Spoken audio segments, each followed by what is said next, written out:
Vamos lá, Mário. Vamos lá. Todo mundo estava lendo aqui uma notícia, Mário, agora rapidinho. Pode falar. Dizendo assim, inadmissível. O vice-presidente do PT pede revisão da posição do partido após PSB confirmar a candidatura do Molon.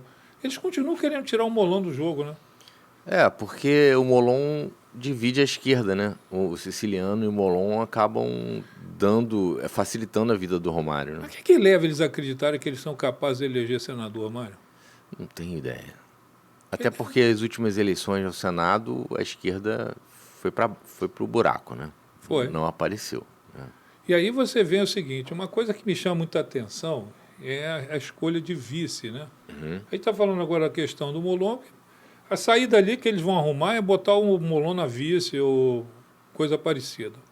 Talvez o André Siciliano poderia ser vice do Marcelo Freixo, sei lá. Mas a questão que me chama muita atenção é o seguinte, cara, eu não tenho visto os caras usarem pesquisa para escolher vice, né? De fato, acho que isso não existe já há algum tempo, né? Eles ignoram, enfim. É tudo um acerto de gabinete. O vice é um decorativo para fechar partido, né? Para fechar alianças, enfim. E geralmente o vice pode dar trabalho, né, Mário? Dependendo do vice que você arruma, ele pode ser a sua pedra no sapato, né? Olha, eu gosto de trazer a história, né? Porque a política ela é muito repetitiva. Você tem várias repetições. Acontece assim. Né? Ontem, por exemplo, eu estava fazendo uma live com o Boletim da Liberdade, a gente estava falando sobre a monarquia, né? Porque morreu o imperador, que seria imperador, morreu agora. Né? Uhum. Dom Luiz morreu porque ele era o imperador do Brasil. Como não tem vaga de imperador ainda, eles estão esperando. Eles criaram lá uma coisa chamada a questão da Casa Imperial. Essa Casa Imperial tem sucessão, tem os sucessores, um deles morreu agora, mas o outro já assume, né? E fica ali aguardando. De repente, quem sabe, você entra numa monarquia. Mas o que eu estava dizendo? A questão é, eles mostraram, inclusive, que na história do Brasil, na história da monarquia brasileira, existiu um rei, né, que era o imperador, que renunciou ao reinado por conta de uma grande paixão, como aconteceu Eduardo VIII na Inglaterra. Assim, tudo é repetitivo, tudo é muito parecido, muito igual. Nessa história de vice, a gente às vezes volta no passado. Collor reclamava, e a campanha do Collor foi toda feita com muita reclamação, por causa do vice, porque Itamar era um vice chato para diabo. E de vez em quando Itamar resolvia renunciar à candidatura de vice. Porque não botava na agenda, entendeu? Assim, o presidente está aí não sei aonde, ou não botou aí, eu vou renunciar. Quero saber disso não, quero mais saber. Aí eu corria lá e apelava para ele. Quando foi para o segundo turno, que foi Collor e Lula, naquela eleição, o Collor consultou o tribunal e consultou o ministro Rezec para substituir o vice, que ele não aguentava mais o Itamar, ele queria botar o Brizola de vice. Só que a legislação não permitiu, porque a proposta dele ao Brizola é o seguinte, vamos tirar o Itamar? Rapaz, o Itamar virou presidente. Você vê como é que é, né? Você vê, Sarney virou presidente, o sonho do Sarney era ser vice do Tancredo e ir para o Maranhão. Comprar lá, pegar uma rede, uma cadeira de balanço, tomar um negocinho dele, ir escrevendo livro, porque até hoje eu não sei se é ele mesmo que escreve, mas ele é da Academia Brasileira de Letras, escrevendo livro, lá tocando a vida. Rapaz, o cara morreu. Você vê. O cara teve e qual era o sonho do Michel Temer?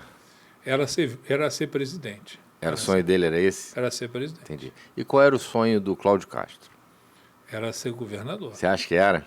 Com certeza. Porque o cara, quando é vice, ele chega ali e diz assim, eu sou vice, hein, e tal. Aí ele começa a ver que não é a mesma coisa, né? E aí o governador, às vezes, sai e deixa o vice no lugar. Cara, o cara não quer mais ir embora, não. Tem nem que você só arranca de lá. Não, o Marco Maciel não. O Marco Maciel ficava no gabinete dele. Tinha um vice assim, né? Eu não sei se o sonho do Cláudio Castro era ser governador, porque tem uma história, eu já contei essa história, mas é porque eu me divirto com essa história, eu já contei essa história, eu vou contar de novo. Porque essa história não é uma história, o Witzel me contou essa história, tá? Que eles estavam reunidos e o Witzel estava batendo na eleição de 2018, batendo no Eduardo Paes, batendo forte. Aí o Cláudio Castro pediu para falar com ele, né? O Cláudio Castro era o vice do Wilson Witzel. O Cláudio Castro chegou para ele e falou assim, ô Wilson, fica batendo muito no Eduardo não. De de repente lá na frente a gente negocia uma secretaria, dá um tempo. Aí o Witzel olhou para ele e falou, nós vamos ganhar a eleição. E aí o Cláudio levantou e falou assim, esse cara é totalmente louco, quando o Witzel estava com 1%, né? E o Cláudio, né? E aí o Cláudio acabou indo na rabiola do Witzel e virou governador. Quer dizer, o pensamento Cláudio Castro era um pensamento fisiológico, né? Como é até Estou hoje? aqui, sou vice, mas lá na frente vamos lá pegar um naco lá do governo Eduardo Paes. Que é muito a lógica da política, né? Essa política que não é feita olhando para frente, é feita olhando para o momento, né? E por falar em vice, cara, tem uma coisa interessante essa semana. O Paulo Ganimi chegou assim, durante 3 dias ele botou assim, vou anunciar o meu vice. Aí chegou mais perto, gente, falta 24 horas para anunciar o meu vice. E eu ali acompanhando, porque eu gosto de política, acompanhando. Cara, quem é que vem, hein? Quem é que vem? Pá, gente, faltam 6 horas para anunciar o vice. Então, aí ele anunciou, agora o nosso vice, Hélio Seco. Eu fiquei olhando, quem é Hélio Seco, cara? Sabe, não? Não, quem é? Não sei. Ah, você não sabe? Não. Acho que ninguém sabe. Aí ficou aquele negócio, como se você estivesse assim no palco, assim, vai entrar um grande artista. O cara... E os vices, quer dizer, o Rodrigo Neves, agora tem o Felipe Santa Cruz. Pelo menos né? tem um advogado na vice. O Cláudio Castro com o Washington Reis. Que a gente não sabe se é ou não é. Representando a Baixada. Representando a Baixada. Vamos fazer assim, representando a Baixada. O Freixo diz que vem de César Maia. Freixo diz que... Você acha que é possível? Cara, olha, se o César fizer isso, vai ser uma decepção enorme, né, para mim, cara. Porque meu Deus do céu, não é isso, cara. Não é isso, tem cara que... Olha o tamanho do César Maia, olha o tamanho do... Não tem. Aí ele diz que é coisa do Rodrigo, mas ele não pode dizer, me desculpe o César, que o Rodrigo tem a mesma cabeça que ele, cara. Né? Esse negócio não é transferência automática, né? Não é assim. E o Rodrigo é um desastre do ponto de vista de operação da política, é um desastre, está provado aí. Né? Botar o César Maia ali é uma loucura, cara, é uma loucura. É ruim para ele e ruim para o Freixo. Eu escrevi isso no Diário do Rio, ruim para ele e ruim para o Freixo. Freixo fica definitivamente preso na capital, definitivamente, não sai daqui.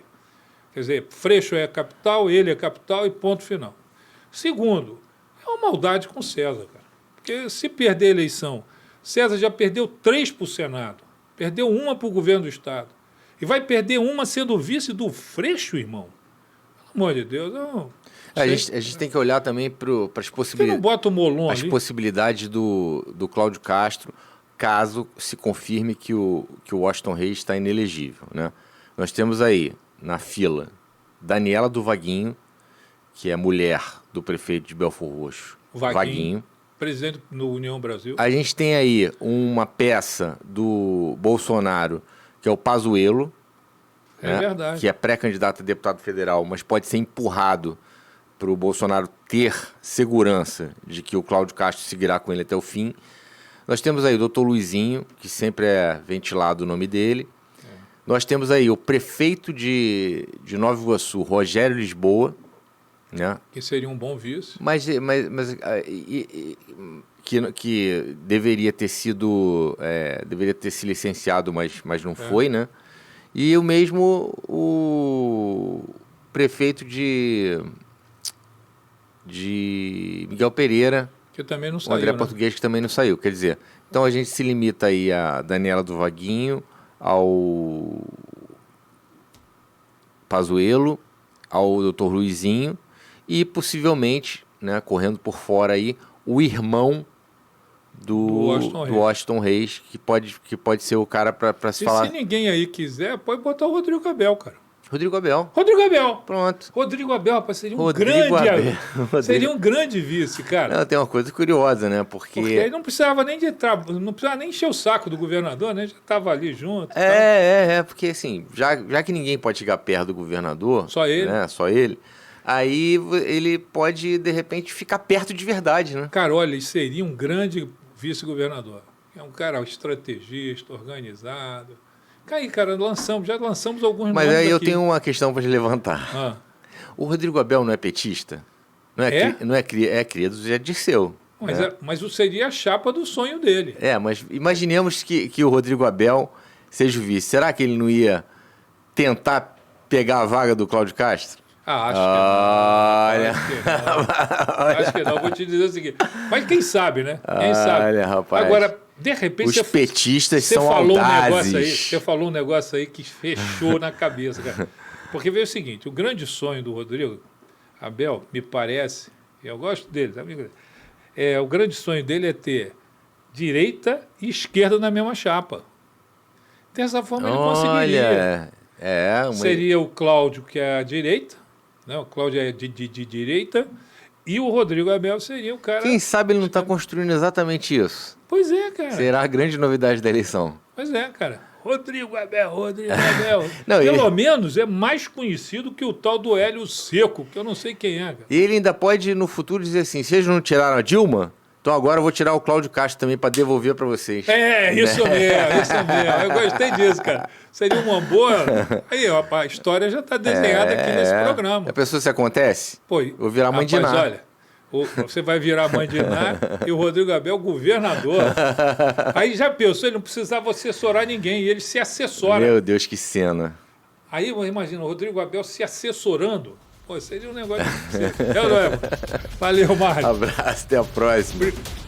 Valeu, gente. Programado.